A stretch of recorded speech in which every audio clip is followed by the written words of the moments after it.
Charles Péguy, l'espérance. Soyez les bienvenus, chers amis.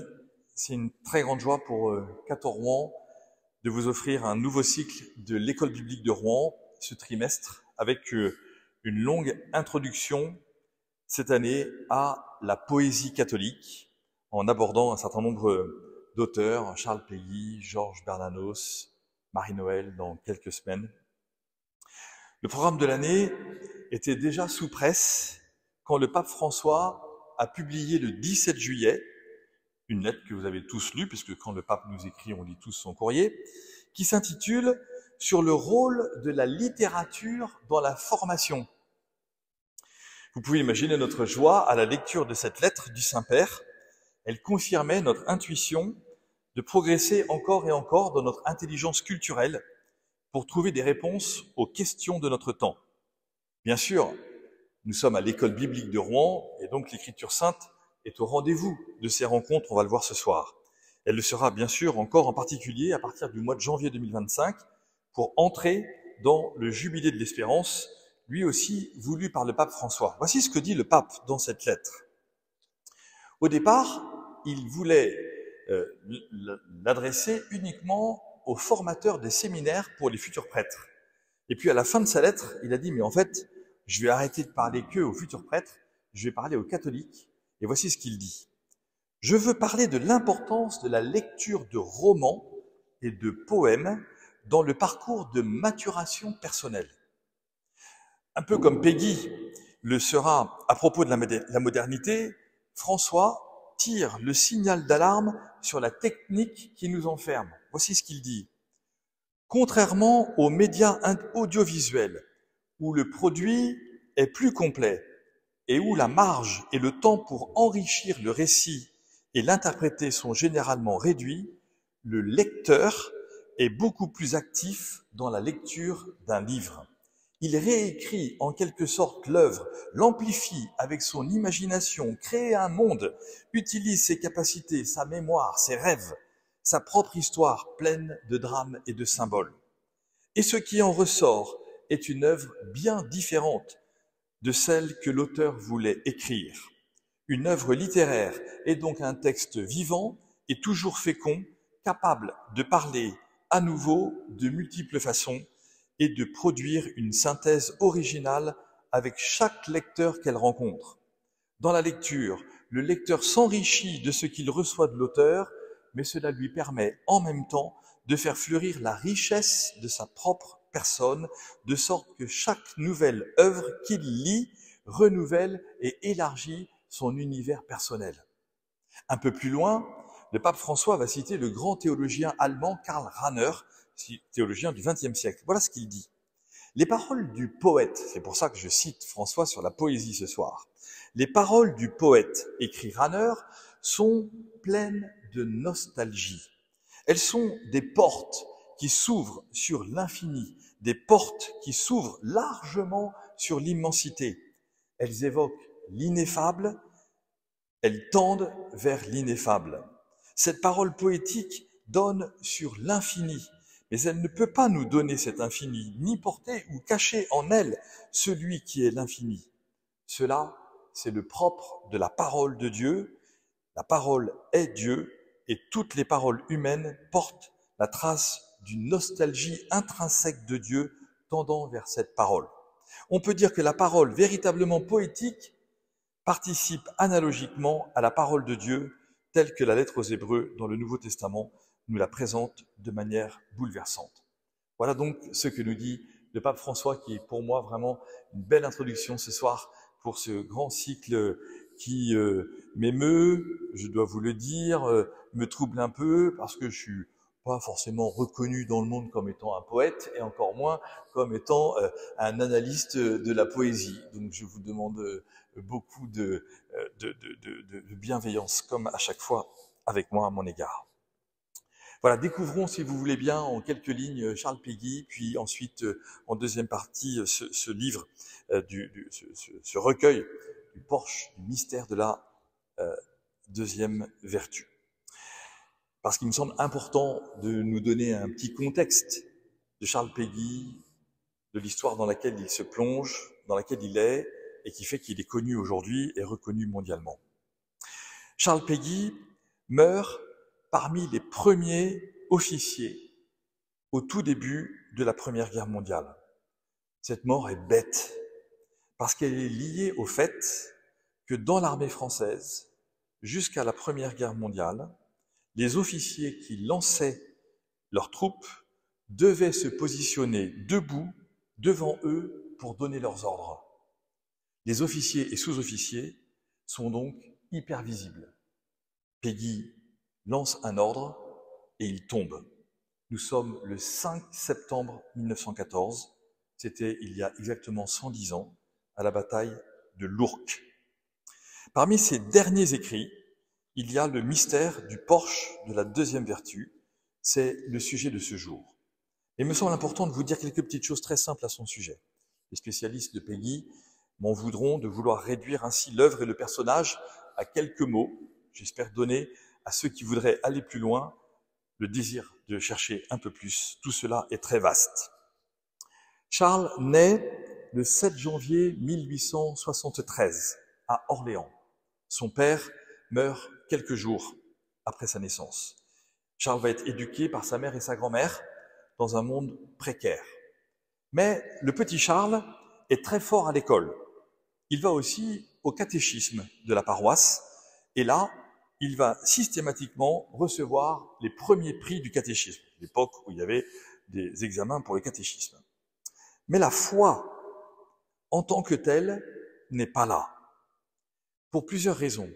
Tout d'abord, nous sommes dans un contexte particulièrement anti-chrétien à l'époque des 20 premières années de la vie de Péguy au minimum. Et donc, il y a des influences antichrétiennes qui vont le marquer. Mais surtout, le jeune Charles est un jeune au caractère entier, qui est absolument perfectionniste. Et s'il y a bien une chose qui l'exaspère, c'est la tiédeur des chrétiens. Les socialistes seront pour lui bien plus exemplaires en la matière. La charité chrétienne ne suffit pas pour Péguy. Il rêve d'une vertu plus parfaite, plus sociale, la solidarité socialiste. Le socialisme de Péguy, cependant, ne nous trompons pas, ce n'est pas la lutte des classes, ce n'est pas non plus l'appel à la violence, comme on le trouve à l'époque, c'est la recherche de l'harmonie, un mot extrêmement important qui va beaucoup déployer dans ses premiers écrits, pas forcément des poèmes, mais ses premiers écrits. Et cette recherche de l'harmonie va se transformer au moment de sa conversion en la recherche de la communion. Intéressant pour nous de voir que ces mots qui font partie de sa vie, de sa littérature, vont effectivement être bousculés. Cette communion qu'il appellera de tout son cœur après sa conversion. À 11 ans, donc, je reviens un peu en arrière, Charles entre au lycée, c'est comme ça qu'on appelle le collège de l'époque, on appelle le lycée, grâce à une bourse obtenue pour lui par ses professeurs. Ces professeurs, vous savez comment on les appelle à l'époque, les hussards noirs. Ce sont les fameux professeurs de la République, les hussards noirs de la République, qui ont pour charge de contrer le pouvoir des curés, qui sont eux aussi habillés en noir, mais qu'on n'appelle pas les hussards. On va avoir dans l'écrit de Charles Péguy un respect absolument immense tout au long de sa vie pour les professeurs. Il va, grâce à eux, découvrir la philosophie et la poésie, avec, il faut bien le reconnaître, un caractère vraiment trempé, à tel point que nous avons les notes de ses professeurs qui expliquent que Péguy, le petit Charles, a un problème de révérence et de respect à l'égard des cours qu'il reçoit.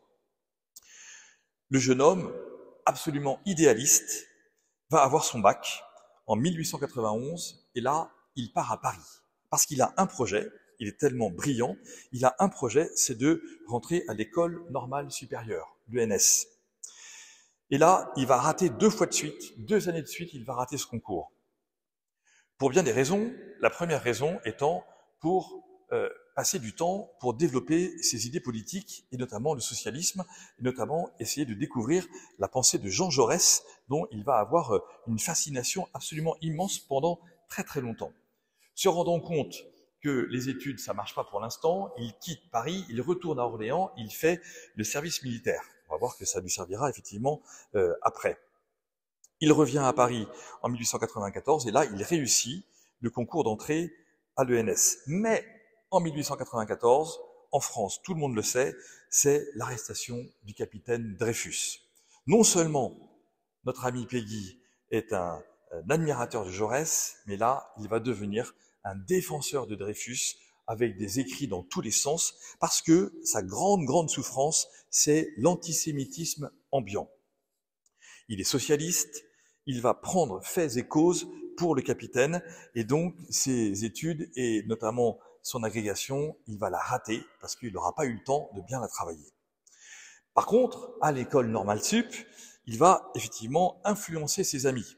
C'est un provocateur dans les idées.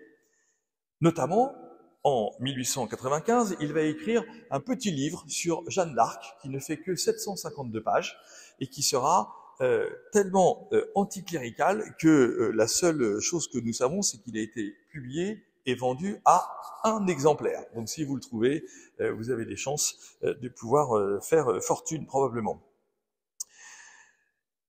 Charles va se marier civilement avec Charlotte Baudouin, qui appartient à une famille qui avait, elle aussi, en tout cas elle plus que Péguy, rompu avec l'Église, mais cette famille, les Baudouin, n'en pratiquait pas moins les vertus chrétiennes, y compris les plus difficiles, et surtout une charité sans limite, le total oubli de soi.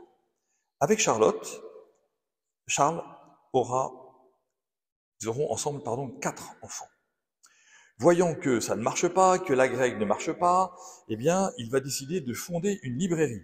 Cette librairie à Paris, dans le plein cœur de Paris, va devenir le QG du mouvement dreyfusiste pour demander la révision du procès du capitaine Dreyfus. Il rate l'agrégation. En 1900, la librairie fait faillite. Bref, il n'y a vraiment pas grand-chose qui va. Et parce que pas grand-chose ne va, Péguy va se retrouver très seul et il va se remettre alors à écrire. Ô cœur laissé pour mort dans le fossé, cœur, tu battais encore, ô trépassé. Péguy va alors fonder les cahiers de la quinzaine. Là encore, pas beaucoup de résultats, notamment parce qu'il trouve personne pour l'aider. Il va donc écrire des articles, faire la typographie, corriger les coquilles, brûler les revues qui vont sortir tellement il sera furieux d'avoir vu une coquille qu'il n'avait pas vue avant l'impression. Bref, ça marche pas très bien. À 27 ans, Péguy est épuisé, ses idées sont extrêmement puissantes, il est notamment persuadé que la guerre va arriver en France, il se détourne du socialisme et de Jaurès, qu'il considère comme un traître à la nation à cause de son pacifisme. À ce moment-là, Péguy va aussi développer des idées extrêmement fortes contre le monde de l'argent. Pour lui, la modernité a détraqué le monde. On n'est qu'en 1910, tout va bien. Bien que Péguy ait eu ses 4 enfants avec Charlotte, à un moment dans sa vie, il va tomber amoureux d'une autre femme, Blanche Raphaël, mais son idéalisme est tellement fort que pourtant fou amoureux de Blanche Raphaël, il s'interdit cette relation. Ça va créer en lui une angoisse nouvelle qui va lui faire tenter de se suicider. Au cœur de ce tourment, en 1912, son fils tombe gravement malade. À ce moment-là, de manière assez étonnante, surprenante, même si on sait déjà qu'il s'est converti au catholicisme, Charles fait la promesse du pèlerinage de Chartres. Quand on nous aura mis dans une étroite fosse, quand on aura dit sur nous l'absoute et la messe, veuillez vous rappeler, reine de la promesse, le long cheminement que nous faisions en Beauce. En 1913, l'année d'après, Péguy refait ce pèlerinage à Chartres. Toute sa poésie est liée à cette période de quelques années après, à peine entre 1910 et 1914. Il n'est pas exactement catholique pratiquant, des questions se posent, elles sont nombreuses à cet égard. Pourquoi ne s'est-il jamais marié à l'église? On n'a aucune certitude qu'il ait reçu les sacrements, qu'il se soit confessé une seule fois dans sa vie. On n'a même pas la certitude qu'il communiait quand il allait à la messe. Mais en fait, ce que nous découvrons à travers ses écrits, c'est que tout est mystique. La guerre se déclare, l'officier de réserve s'engage, je vous l'ai dit, le premier jour de la guerre, le lieutenant Péguy tombe d'une balle en plein cœur. L'auteur, boudé de son vivant, va recevoir très très vite, à titre posthume, une reconnaissance éclatante, notamment en raison de sa mort sur le champ de bataille, mais aussi de son socialisme, de sa défense de Dreyfus. Il symbolise en France, notamment aussi avec son catholicisme, une forme de prototype complexe du français contre l'ennemi. Allons un peu plus loin dans la reconnaissance de ses idées. Je vous l'ai dit, dans toute sa première partie de sa vie, ou même les 3/4 de sa vie, donc il meurt à 41 ans, donc en gros de 20 ans à 30 ans, dans cette période-là, Péguy est socialiste. Et il va écrire, c'est très important pour nous, que le moteur de son socialisme, c'est la souffrance. C'est la souffrance. Et c'est cela qui va le mener au Christ et au christianisme. À l'époque de sa conversion, en 1910, il l'annonce en 1908, à l'époque de sa conversion, les catholiques ne lui sont pas très favorables. C'est donc venu beaucoup plus après, pour les catholiques, plutôt même dans l'entre-guerres. La conversion de Péguy n'est pas un fait brutal. En fait, on comprend qu'il a toujours été chrétien, mais qu'il s'est écarté de l'Église. Sa conversion, c'est la compréhension que son socialisme et son dreyfusisme ne sont eux-mêmes que des rameaux perdus du grand arbre chrétien. Être socialiste pour lui, c'est être sur un rameau perdu du christianisme. Suivre Dreyfus, défendre Dreyfus, c'est lui aussi comprendre que c'est une branche perdue du christianisme. Alors Péguy va commencer à se rapprocher du tronc, à remonter vers les eaux vives, parce qu'il n'a qu'un seul besoin, c'est le besoin de l'absolu. Et donc, ce besoin d'absolu implique l'absolu. Son amour pour les hommes implique, en quelque façon, le Christ. Péguy ne parle pas de sa conversion comme un rebroussement de chemin, un retour vers ce qui était son enfance, mais comme ce qu'il a trouvé, dit-il, au bout de sa route. Voici ce que son fils dira de lui, Pierre Péguy, 40 ans après sa mort. Ah non, pardon, c'est un texte de Péguy lui-même. Voici ce qu'il dit sur sa propre conversion, pardon. Notre préfidélité invincible, notre jeune préfidélité aux mœurs chrétiennes, à la pauvreté chrétienne, aux plus profonds enseignements des évangiles, notre obstiné, notre toute naturelle, toute allante préfidélité secrète nous constituait déjà une paroisse invisible. Nous avons pu être avant la lettre, nous n'avons jamais été contre l'esprit. En 1908, Péguy, épuisé par son travail, se repose chez lui. Son ami de toujours, Joseph Lotte, lui rend visite. Péguy, au cours de la conversation, se lève sur son coude, se dresse sur son coude et dit à Lotte, « Je ne t'ai pas tout dit, j'ai retrouvé la foi, je suis catholique. » Et Lotte de fondre en larmes et de répondre, comme poussé par une force irrésistible, « Ah, pauvre vieux, nous en sommes tous là. » De ce jour, Joseph Lotte, suivant comme toujours Péguy, prendra lui aussi le chemin du Christ et de la chrétienté. Nous le voyons, Péguy est très seul, malgré son désir du lien, de l'harmonie depuis toujours, de la communion avec les autres. Mais l'intransigeance de son caractère est terrible. Par ailleurs, il est parfaitement maladroit et très complexe dans toutes ses relations. Deuxième grand temps, le porche du mystère de la deuxième vertu. Ce texte est consacré à l'espérance, ce qui signifie consacré à l'enfance. Tout son ouvrage est fondé sur l'Écriture sainte, et d'ailleurs, dans ce texte, c'est Dieu qui parle. Ça n'est pas vraiment une prose, ce ne sont pas vraiment des vers, mais c'est une écriture libre et émouvante, qui commence comme ça. Mais l'espérance, dit Dieu, voilà ce qui m'étonne, moi-même. Ça, c'est étonnant.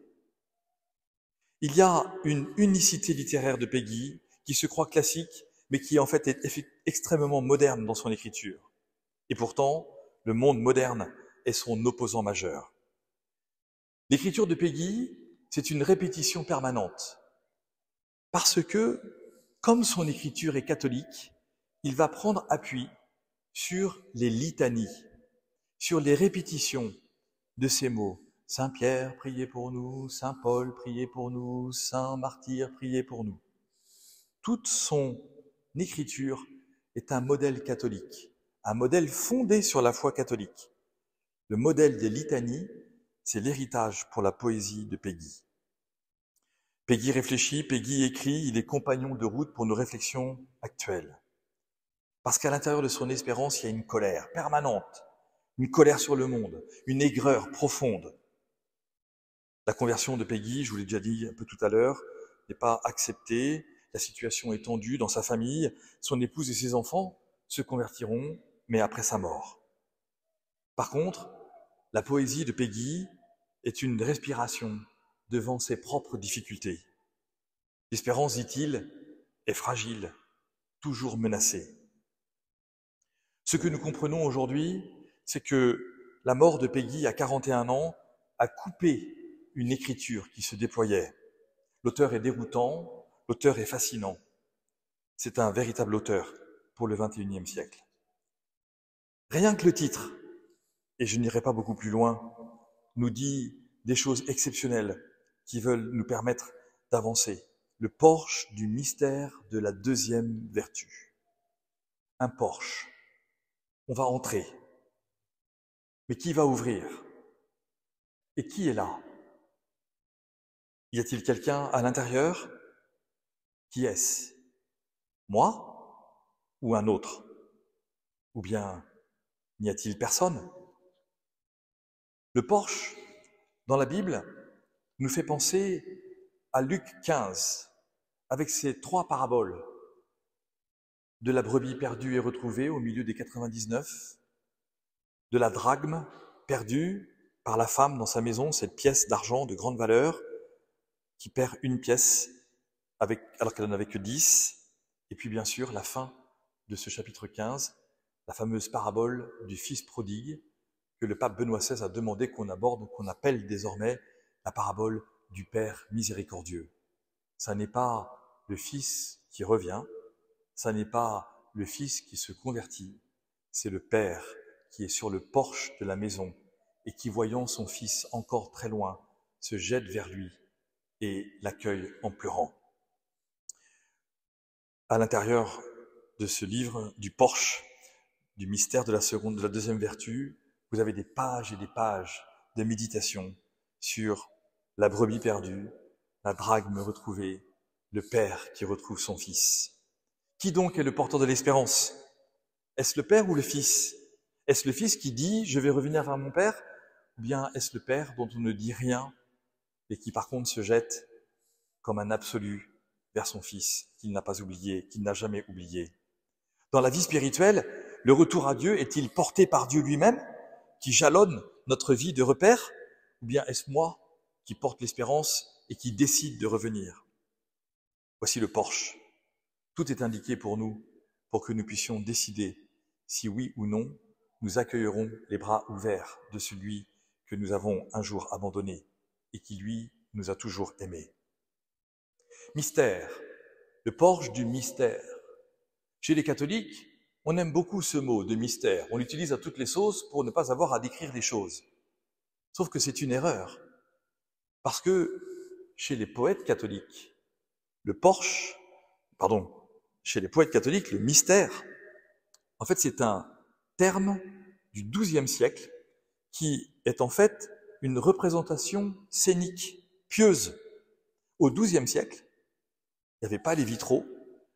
Avant les messes, après les messes, dans les paroisses, sur les villages, il y avait des petites scènes de théâtre qui représentaient l'Évangile. Donc quand Peggy écrit mystère, le porche du mystère, c'est qu'on est dans une scène de théâtre. Ce nom nous permet ainsi de lier, parce qu'il est catholique, le mystère comme un théâtre et le mystère comme un acte de foi, comme un don pour notre foi. Et donc quand je parle de mystère, est-ce que je suis capable de dire à mes amis, pour leur expliquer, que tout ne s'explique pas immédiatement et que tout doit se voir, se lire, s'écrire, s'entendre, s'écouter et se répéter. Donc pour Peggy, l'utilisation de ce mot a forcément un double sens. Oui, il en va du mystère de la religion, ici avec la vertu de l'espérance, et il en va du théâtre, de la mise en scène, parce que tout est dramatique, et que sa colère est dramatique, et que son aigreur est dramatique, et qu'il a besoin de se laisser visiter par celui qui sortira du porche pour venir le chercher et lui rendre une espérance. La deuxième vertu. Il faut déjà remarquer qu'il y en a plus que deux, sinon on aurait 10 secondes. Dans la foi chrétienne, il y a 3 vertus principales. Ce sont ce qu'on appelle les vertus théologales. Du coup, théologales, on ne sait pas si ce sont les vertus qui mènent à Dieu ou les vertus données par Dieu pour qu'on puisse aller vers lui. Ces 3 vertus sont, vous le savez, la foi, l'espérance et la charité. Elles ont donc un ordre, ces vertus. Donc quand on parle de la deuxième vertu, on n'a pas besoin de dire que c'est l'espérance. On sait que c'est l'espérance. Ah, mais cette espérance, cette deuxième vertu qu'on ne nomme pas, c'est l'enfance, celle qui est tenue par la main, par la foi et la charité. Et quand on voit des adultes, on ne voit pas le petit qui est au milieu d'eux. Parce que le petit, il va falloir qu'on baisse son regard. Et c'est rare qu'on baisse notre regard. Et pourtant, c'est l'espérance, dit Peggy, qui tient la charité et la foi. Cette deuxième vertu, l'espérance, pour Peggy, c'est la voix d'enfance. C'est magnifique parce que, en 1907, vous avez une sainte que nous connaissons tous ici en Normandie, Thérèse de l'Enfant Jésus, qui meurt dans son Carmel à Lisieux, après avoir énormément souffert, et qui, en étant entrée à 15 ans au Carmel de Lisieux, a écrit La voix de la petite enfance. Et moins de 100 ans plus tard, Jean-Paul II, au cours des Journées mondiales de la jeunesse, en 1997, à Paris, le jour de la Saint-Barthélemy, le jour de la souffrance entre les catholiques et les protestants, décrétera qu'il nommera Thérèse de l'Enfant Jésus docteur de l'Église parce qu'elle a révélé la voix de l'enfance, la petite voix. Alors l'espérance, c'est la petite voix. Cette voix de l'enfance, pour Peggy, c'est très clair, elle s'oppose à ce qu'il est le plus, à ce qu'il déteste le plus. Et qu'est-ce qu'il déteste le plus? C'est pas le péché, c'est l'habitude. Voilà ce qu'il dit. Ce qu'il y a de plus contrarié au salut même, ce n'est pas le péché, c'est l'habitude.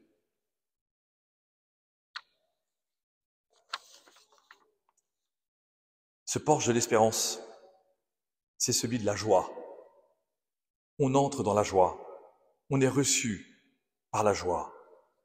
Parce que l'espérance, dit Peggy lui-même, l'espérance traversera les mondes révolus. Dans les 2 prochaines rencontres, nous allons encore continuer de lire Peggy. On lira Peggy la semaine prochaine, Peggy et Jeanne d'Arc. On lira la semaine d'après, Peggy et la grâce. N'hésitez pas à accorder à votre esprit, n'hésitons pas à accorder à notre esprit quelques minutes de lecture de cet auteur. Il nous fait grand bien. La plupart de ses écrits, vous pouvez les trouver sur Internet si vous n'avez pas chez vous. Vous avez même le temps de les commander ou d'aller les acheter dans les bonnes librairies locales. Ne faites pas fondre les librairies comme Peggy avait dû fermer la sienne parce que personne ne venait acheter ses bouquins. Allez en librairie, achetez des livres et dites à l'armitière que vous achetez un livre parce que le pape vous a dit de l'acheter cet été.